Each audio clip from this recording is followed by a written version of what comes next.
రాసినటువంటి మాటలు.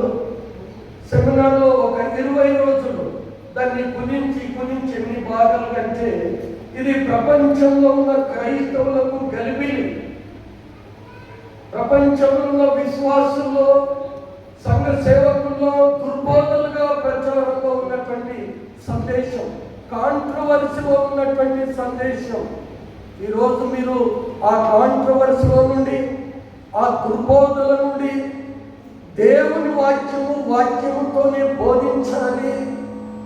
నీ స్వవిషయాలు కాకుండా, నీ యొక్క వాక్య చాతుర్యంతో కాకుండా, పరిశుద్ధాత్మ దేవుడు దేనినైతే బోధిస్తున్నాడో, ప్రభు అయితే ఏదైతే మాట్లాడినాడో, మీరు ఇంతవరకు విన్నది ఒకటి, ఇప్పుడు వినబోయేది ఒకటి. ఇది మీరు పోయేటప్పుడు అవును నేను ఈ సందేశం వినలేదు, ఎక్కడ ఎవరు చెప్పలేదు, ఎందుకు కారణం ఏమంటే అది ఆలోచన చేయవలసినటువంటి అవసరం ఉంది.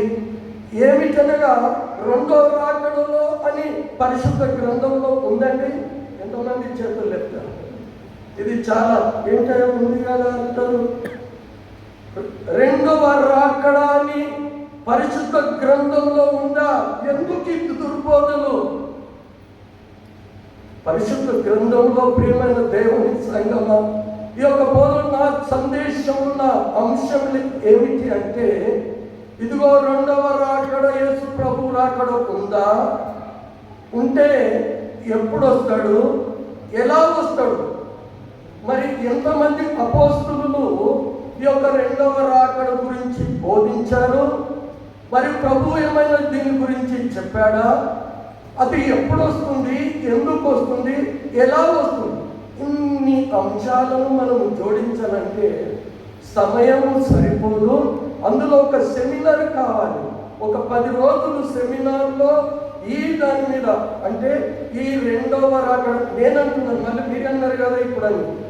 ప్రియమైన దేవుని సంగమా, మరి దానియేలు గ్రంథం 7, 8, 9 అధ్యాయాలు, మత్తయి సువార్త 24వ అధ్యాయము, మార్కు సువార్త 15వ అధ్యాయము, ప్రకటన గ్రంథము, ఈ గ్రంథాలన్నిటిని కూడా జోడించి వాటిని సమకూర్చి ఒక జతపక్షులనన్నీ దానికి ఒక దగ్గరికి తీసుకురావాలి.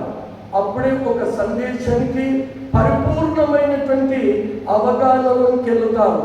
ఈరోజు చెప్తున్నది ఏమిటి అంటే, యేసు ప్రభు యొక్క రెండవ రాకడ ఉందా?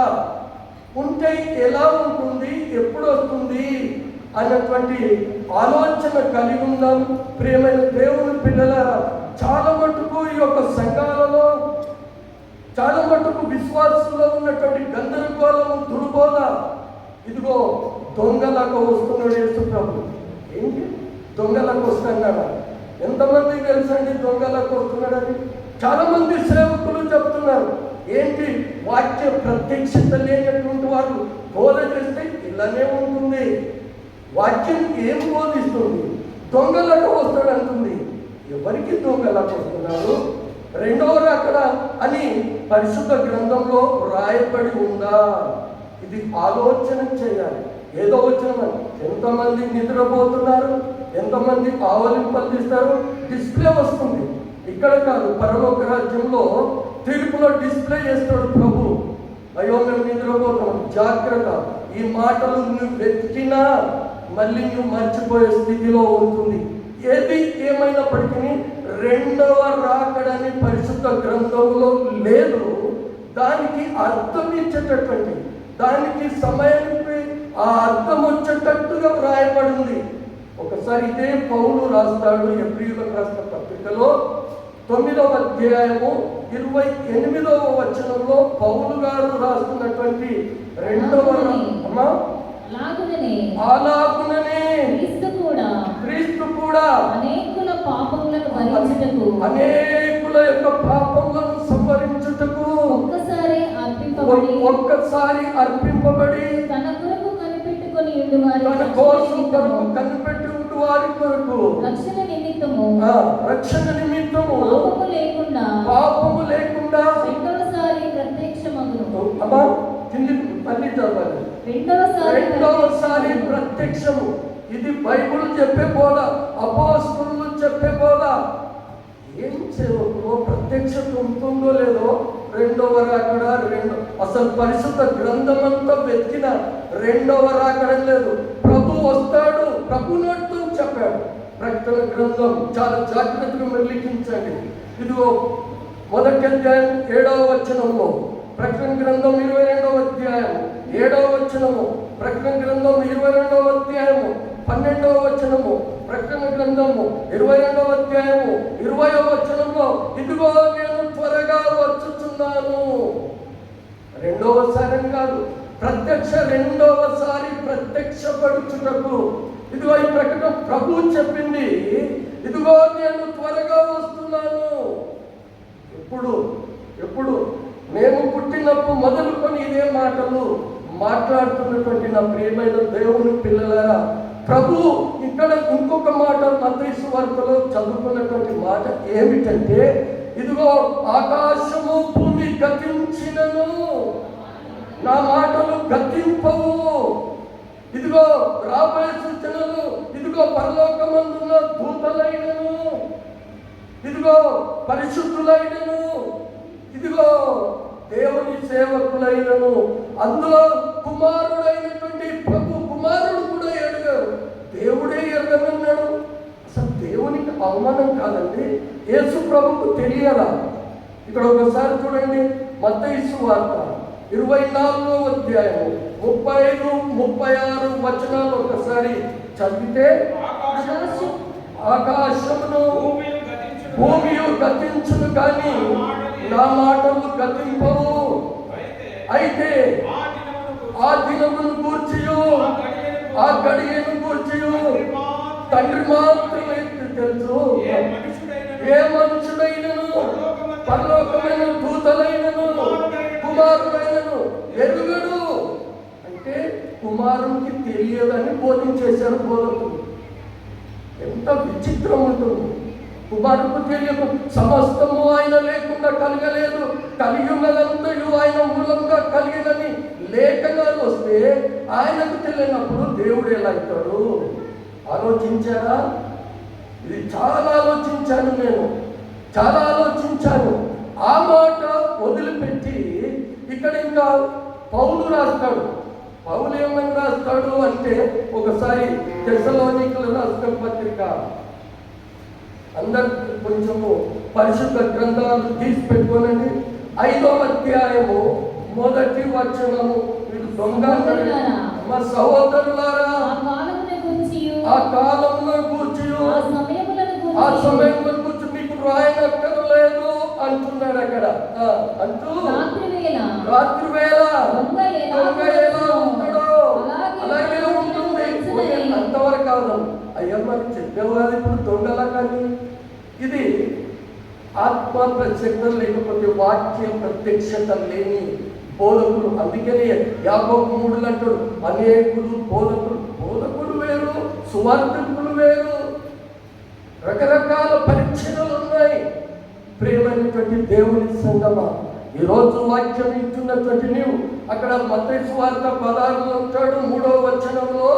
ఇది అక్కడ కాలములను గురించి ప్రభు మాట్లాడుతూ మత్తయి సువార్త 16 ఉదయమున ఆకాశం ఎర్రగా ఉన్నది, మబ్బుగా ఉన్నది, ఇదిగో మీరు వర్షం వస్తుందని వివేచిస్తున్నారు కదా అని మాట్లాడుతూ అక్కడ కింద వచనము, ఈ కాలంలో సూచనలు వివేచింపలేదు, ఈ కాలంలో గురించి సూచనలను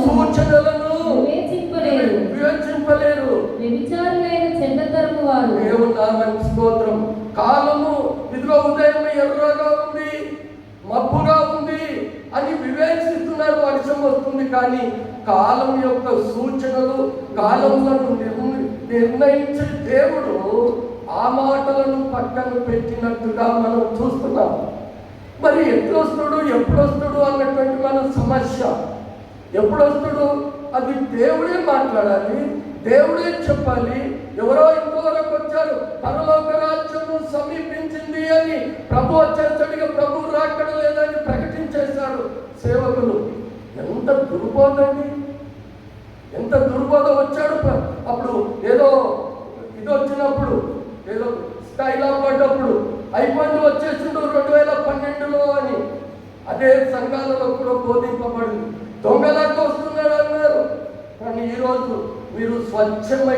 అనేటువంటి వాక్యంలో ఉన్నదే నేర్చుకోవాల్సినటువంటి అవసరం ఉంది. ప్రేమ రాళ్ళ మీద రాళ్ళు ఉండవు ప్రభు అని ప్రభు ప్రకటిస్తే ఇది ఎప్పుడు జరుగుతుంది? అది ప్రభు చేసినటువంటి ప్రశ్న శిష్యులు, ప్రేమైనటువంటి దేవుని సంగమ. అప్పుడు అంటున్నాడు ప్రభు వారికి చెప్పుతూ, యేసు వారితో ఇట్లనెను, ఎవడును మిమ్మును మోసపరచకుండా చూచుకొనుడి. అనేకులు నా పేరట వచ్చి నేనే క్రీస్తునని చెప్పుకునే సమయం మోసపరచెదరు. అమ్మ చదవండి కొన్ని పాటలు అక్కడ. మరియు మీరు యుద్ధములను గూర్చి సమాచారములను గూర్చి వినబోదురు. మీరు కలవరపడదు, అభ్యంతరపడకూడదు, అనుమానం పడకూడదు. ఇవి జరగవలసినవి కానీ అంతము వెంటనే రాదు అన్నాడు. ఇది మొదటి కాలం. దేవునికి యేసు ప్రభు తెలియకపోతే ఇక్కడ తండ్రి అయినా తప్ప అక్కడ మనుషులకును అక్కడ ఉన్న దేవుడు కుమారుడు కానీ ఎరుగడని ఎందుకు అనవలసి వచ్చింది సందర్భం అంటే ఆ కింద 39వ వచనం మత్తయి సువార్త 24వ అధ్యాయం 39వ వచనం. జలప్రళయము వచ్చి అందరినీ కొట్టుకుపో వరకు ఎరుగకపోయి అలాగుననే మళ్ళా యేసు ప్రభు చెప్తున్నాడు. అక్కడ ఏమంటున్నాడు? జలప్రళయం వచ్చినప్పుడు నోవాహు కాలంలో అందరూ పిచ్చాడు అనుకున్నారు. ఇదిగో పెద్ద ఉగ్రత రాబోతుంది, జలప్రళయం రాలబోతుంది, ఇదంతా మీరంతా సరిదిద్దుకోండి, మిమ్మల్ని మీరు పాపంలో ఒప్పుకోనండి. ఇదిగో పడవ రాత్రి బాబులు 40 రాత్రులు పగలు వర్షము కుంభవృష్టి కుడుతుంటే పోపించాడు అనుకున్నారు. ఆ జల ప్రళయంలో అందరూ ఎలాగ కొట్టుకుపోయి నశించిపోయారో ఇదిగో నేను రాకడ కూడా అదే రీతి. ఇంతవరకు ఎరుగనున్న దేవుడు ఇక్కడ ఎరుగుతానన్నాడు. ఏమంటున్నాడమ్మా? మళ్ళీ సార్ రిపీట్ అగైన్. జల ప్రళయం వచ్చి అందరినీ కొట్టుకున్న రీతిన ఎరగకపోయి అలాగుననే మనుష్య కుమారుని రాకడ అని ఉంది కానీ రెండవ రాకడ అని లేదు. దీనికి సెకండ్ కమింగ్ అని మనము పెట్టుకున్నది. సారీ వస్తానని. ఇప్పుడు నేనే ఇదిగో త్వరగా వచ్చుతున్నాను. ప్రభు మాట తప్పని వాడు సుమ జాగ్రత్త. ఆయన అన్న మాట తప్పని వాడు. ఆయన మన వల్ల నరుడు కాడు. నా మాటలు గతింపవు, అవి నెరవేరుతుందన్న ప్రభు. ఇంకొక సంఘటన, ఈ సూచనలన్నీ చెప్పిన దేవుడు ఈ రెండవ రాకడ ఎప్పుడు ప్రారంభానికి మూలం అంటే తెస్సలోనికలు రాసిన 2వ పత్రిక 2వ అధ్యాయము 1 నుంచి 3 వచనాలు. సహోదరులారా, ప్రభు దినం ఇప్పుడే వచ్చినది కనుక ఆత్మ వలనైనను మా యొద్ద నుండి వచ్చినదని చెప్పిన పత్రిక వలనైనను ఎవడైనను చెప్పినేడలా మీరు నమ్మకుడి, మోసపోకండి, చంచల మనస్కులు కాకుండా చెప్పి ఇది ప్రభువు మనలను ప్రోత్సహిస్తూ ధైర్యపరుస్తున్నటువంటి మాట పౌలు నోట నుండి వచ్చి తెస్సలోనిక రాజు. అప్పుడు 3వ వచనంలో అంటాడు ప్రభు, మొదట భ్రష్టత్వము సంభవించి నాశన పాత్రుడు పాప పురుషుడు బయలుపడిన కానీ ఏంటండి పౌలు ఇలా చెప్తున్నాడు? ఆ దినము రాదు. పాప పురుషుడు అంటే ఎవరు అమ్మా? ఏమంటాం మనం వచ్చే స్థాయిలో? అంత్యక్రీస్తు అంటారు. అంతేనా? ఎంతమంది అంత్యక్రీస్తు అంటే కరెక్ట్ అంటున్నారండి? అంతా మా తమ్ముడు బాగా వినాలి. అక్కడిక్కడ పరిచర్య చేసేవాళ్ళు మీరు వినాలి. ఈ మాటలు మీరు బైబిల్లో చదివితే కూడా అది వ్యక్తినే మధ్యలో జతపరిచి దొరుకుతుంది కనుక అక్కడ ఏమంటున్నాడు విన్నారా? ఆ పాపం అంత్యక్రీస్తు ఎవరు కూడా అన్నాడంటే వాడు అబద్ధికుడు. యాంటీ క్రైస్ట్ అని ఇంగ్లీష్ అంటే దాన్ని అంత్యక్రీస్తు అన్నారు. అంత్య అబద్ధ క్రీస్తు అనాలి బైబుల్ భాష. ఏమనాలి? అంతే అబద్ధములకు జనకుడు కనుక, అబద్ధములకు జనకుడు. యోహాను సువార్త 8 అంటాడు, అబద్ధములకు జనకుడు కనుక అబద్ధ అంత్యక్రీస్తు అనాలి. అంత్యక్రీస్తు అంటే చివరి క్రీస్తు అయిపోతుంది. ప్రేమైన దేవుని సంఘం, ఆ ప్రస్తుతము పాప పురుషుడు బయలుపడాలి. ఆ బయలుపడి ఏదైతే దేవుడు అనబడునో, ఏదైతే పూజింపబడునో, ఆ యెరూషలేము దేవాలయములో వచ్చి పూజింపబడాలి. మళ్ళొకసారి రిపీట్ చేయమా, మన వాళ్ళు చాలా చక్కగా వింటారు. మొదట ప్రస్తుతము సంభవించి నాశన పాత్రుడగు పాప పురుషుడు బయలుపడితే కానీ ఆ దినము నో. మరి వీళ్ళేమంటారు? ఇగొస్తున్నాడు. ఏంటి? బైబిల్ను సరిగా అవగాహన చేసుకోలేక, వచనాలను జోడించలేక, ఏదో యూట్యూబ్లలో ప్రసంగాలు పెట్టి ఆ ఇష్టం వచ్చింది చెప్తే దాన్ని మనం ప్రకటిస్తున్నాం. రాత్రి మొదలు కూర్చొని లేఖనాలు పరిశోధించాలండి. లేఖనాలు ప్రభువా ఏంటి? ఈ చెప్పొచ్చుకి ఇంకెక్కడుంది? దీనికి కారణం ఏంటి అని ఆలోచన చేస్తే ఆ యొక్క విషయం మనకు 2 సూచనలు చెప్పాడు. ఆ కాలం గురించి చెప్పాడు. నా పేరిట అనేకులు అబద్ధ ప్రవక్తలు యేసు నా పేరు చెప్పుకొని వస్తారు, మీరు అభ్యంతరం పడకండి అని మాట్లాడిన దేవుడు. ఇక్కడ రెండవసారి పాప పురుషుడు బయలుపడితేనే కానీ ఆ దినము రాదు. ఓకే, ఇవి 2 ప్రభు ఎప్పుడొస్తాడంటే సూచనలు చెప్పాడు. మరి దొంగలాగా వస్తాడంటున్నారు ఈ జనమంతా. మీరు నమ్మారండి? ఎంతమంది నమ్మి? దేవుడు దొంగలకు వస్తే మనం ఎందుకు? ఎవరి కొరకు? 2 గ్రూపుల కొరకు వస్తాడు దేవుడు దొంగలాగా. విశ్వాసుల కొరకు రాడు, అవిశ్వాసుల కొరకు వస్తాడు. వాక్యం తెలియనటువంటి వారి కొరకు వస్తాడు. ఇప్పుడు అదే తెస్సలోనికలకు రాసిన పత్రిక, 2వ పత్రిక, మొదటి పత్రిక 5వ అధ్యాయము 3వ వచనం ఇప్పుడు చూద్దాం. నెమ్మదిగా ఉన్నది అమ్మా, అమ్మా, ఇది సంఘానికి చెప్పిన మాట కాదు. ఒకసారి అది చెప్పక ముందు, ఈ దొంగలాగా వస్తాడన్నమాట సంఘానికి చెప్పిన మాట కాదు. అందరూ అదే అనుకున్నారు. అదే దుర్బోధ ప్రచారంలో అయిపోయింది. నేను నేర్చుకున్నది యేసు పాదముల దగ్గర, గమలీయేలు పాదముల దగ్గర పౌలు నేర్చుకున్నట్లు రాత్రి పౌలు ప్రభు ఈ మాట నాకు కావాలి, ఈ మాటను నేను చెప్పాలి అని ఆలోచన చేసి ఇదిగో దొంగలకి ఎవరికి వస్తున్నారంటే అక్కడ పౌలు తెస్సలోనిక సంఘానికి రాస్తూ 3వ వచనములు అంటున్నాడు, ఇది ఎవరి కొరకు? లోకుల కొరకు చెప్పిన మాట దొంగ అని. ఎవరండి? సంఘం అంటే క్రీస్తు బిడ్డలు, క్రీస్తును పోలిన వారు, క్రీస్తునందు విశ్వాసం ఉంచిన వారు, విశ్వాసులు దేవుని బిడ్డలు. అక్కడ సంఘం గురించి 2వ రాకడలో దొంగని చెప్పలే, కానీ లోకులు అనుకుంటున్నారంట. ఎవరు అనుకుంటున్నారంట? లోకులు అనుకుంటున్నారంట వస్తాడు దొంగలా కోసం. నువ్వు లోకంలో ఉన్నవాడివా? లోకంలో ఉన్నదానవా? ఆలోచన చేయమని మనం చేస్తున్నాం. ఈ మాటలు మనకి ఎక్కడ దొరుకుతాయండి? యూట్యూబ్లో వెతికితే మీకు దొరుకుతాయి. అక్కడ అంటున్నాం లోకంలో నెమ్మదిగా ఉందని, భయమేమీ లేదనుకుంటుండగా గర్భిణీ స్త్రీకి ప్రసవ వేదన ఎట్లయితే కలుగుతుందో,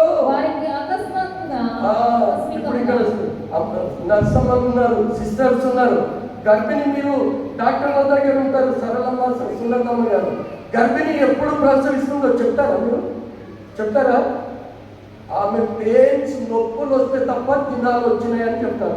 కానీ దేవాది దేవునికి తెలుసు గర్భిణీ స్త్రీకి అయితే ఎట్లయితే నొప్పులు వస్తున్నాయో, పరిశుద్ధాత్మ దేవుడు అనగా రాబోయే మన ప్రభు, మన రక్షకుడు ఆ ప్రసవ వేదన పడే సమయం ఎట్లుంటుందో మీరు అలాగా ఉండండి అన్నాడు. కానీ దొంగలకు కాదు. ఇప్పుడు అన్న చదువు, గర్భిణీ స్త్రీకి ప్రసవ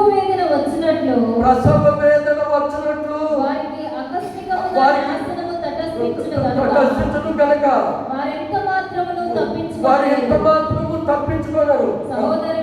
4వ వచనం ఇప్పుడు అంటాడు, 4వ వచనం, సహోదరులారా ఆ దినము దొంగ వలె మీ మీదికి ఆ దినము దొంగ వలె మీ మీదకి వచ్చినప్పుడు మీరు చీకటిలో ఉన్నవారు మీరు కాదు. చీకటిలో ఏంటంటే లేఖనం ఏమో మాట్లాడుతుందండి. లేఖనం ఏం మాట్లాడుతుందమ్మా? మీరు చీకటిలో ఉన్నవారు ఎంత మాత్రము వాళ్ళకు దొంగలకు వస్తున్నాడండి. ఇది మర్చిపోయి యేసు ప్రభు దొంగలకు వస్తాడు. యేసు ప్రభు ఏంటి దొంగ? నా ప్రభు దొంగలకు రావడానికి అనేక విషయాలు, ఇదిగో నేను త్వరలో వస్తున్నాను అని గంటపదంగా ప్రభు చెప్తే ఈ దుర్బోధను బోధించబో మిడిమిడి జ్ఞానంతో వాక్య ప్రత్యక్షత లేకుండా, దేవుని అనుభవం లేకుండా వాళ్ళు మాట్లాడే గల్బిలి చేసేస్తాడు. డాక్టర్స్ చేంజ్ అయిపోయి సంఘాలు విడిపోయి ఇది దుర్బోధ అబద్ధ బోధ అనేది ప్రచారంలోకి వచ్చింది. చాలా ఇది ఒక ప్రతి విశ్వాసకి ఈ టాపిక్ చాలా అవసరము. మన గురి అంటే ఏంటండి? మన గురి ఎక్కడ? మన గురి దేని కొరకు అనిల్ బాబు? మన గురి ఏంటి? మన గురి ఏంటమ్మా? పౌలంట పరలోకం. పౌలంటాడే నీ గురి గురించి చెప్తున్నా. అక్కడ తిమోతికి రాస్తాడు, ఇదిగో మంచి పోరాటము పోరాడు తిని నా పరుగును కడముట్టించి తిని విశ్వాసమును కాపాడుకుని తిని ఇదిగో నా కొరకు నీతి కిరీటం. అది ఏది తిమోతికి పౌలు చెప్పింది. ఇక్కడ అంటున్నాడు అపోస్తుడైన పౌలు మరి ఫిలిప్పీ పత్రికకు రాస్తూ ఆయన పరుగు ఏ పరుగు? నీ పరుగు నా పరుగు అదే ఉండాలి. మన బోధ బైబుల్ బోధ అయి ఉండాలి. ఏదో 4 మాటలు అక్కడిక్కడ పెట్టి కాదండి. బైబుల్ ఏం చెప్తుంది అదే నీ నోట్లోకి వెళ్ళి రావాలి. అపోస్తుడైన పౌలు పునరుద్ధాన్ని గురించి రాస్తూ ఫిలిప్పీ పత్రిక 3వ అధ్యాయం 10, 11, 12, 13 వచనాలు. అమ్మా ఏ విధము చేతనైనను మృతులలో నుండి నాకు పునరుత్థానము కలగవలెనని ఆయన మరణ విషయంలో సమాన అనుభవం గలవాడని వెళ్ళిన నోటికి వస్తున్నాయి. ఏంటి పరిశుద్ధాత్మ దేవుడు ఈ ప్రత్యక్షత కావాలి. అక్కడ అంటున్నాడు మరణ పునరుత్థాన విషయంలో యేసుతో కూడా సమాన అనుభవం కావాలనని ఆయన పునరుత్థాన బలములో ఎరుగు నిమిత్తము ఆయన శ్రమలు ఇవన్నీ పరుగుని పరిగదే కావాలి. నా గురి యొక్కకే సమస్తము పెట్టతో చేసుకొని ఇదిగో పునరుత్థానంలో పాలిభాగస్తుడుగా కావాలని నా పరుగు. ఈ రోజున ప్రియమైన దేవుని సంగమం, దేవుడికి ప్రియమైనటువంటి సహోదరుడా, హల్లెలూయా హల్లెలూయా. అందుకే నా భయంకరమైన రోజును తప్పించాను. అదే ఆ రోజు యేసయ్యా ఉగ్రత రోజు,